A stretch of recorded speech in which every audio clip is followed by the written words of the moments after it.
പത്രോസിൻ്റെ ചൂണ്ടയിൽ കുടുങ്ങിയ മീനിൻ്റെ കഥയാണ് ഞാനിന്ന് പറയുന്നത്. ഒരു ഭാവനയാണ്. എന്ത് രസമാണ് കടൽ കാണുവാൻ. നല്ല തണുപ്പ്.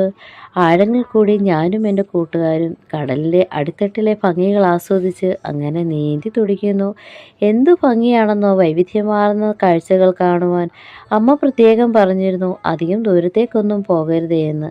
അങ്ങനെ ഞങ്ങൾ നീന്തി തുടിച്ചു പോകുമ്പോൾ യേശുദേവൻ്റെ ശബ്ദം കേൾക്കാറുണ്ടായിരുന്നു.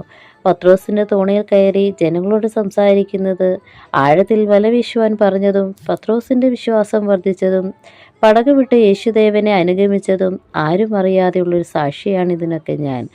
അന്ന് പത്രോസ് വല വീശിയപ്പോൾ ഞാൻ ശരിക്കും ഭയന്നുപോയി. എൻ്റെ തൊട്ടടുത്ത് തന്നെ വലയെത്തിയിരുന്നു. വലയ്ക്കുള്ളിലാകാതെ ഞാനും കൂട്ടുകാരും രക്ഷപ്പെട്ടു. വീണ്ടും സന്തോഷത്തോടെ ഉല്ലസിച്ച് നീന്തി തുടിച്ച് അമ്മയുടെ അടുത്തെത്തി ഞാൻ അന്ന് സംഭവിച്ച കാര്യങ്ങൾ അമ്മയോട് പറഞ്ഞു.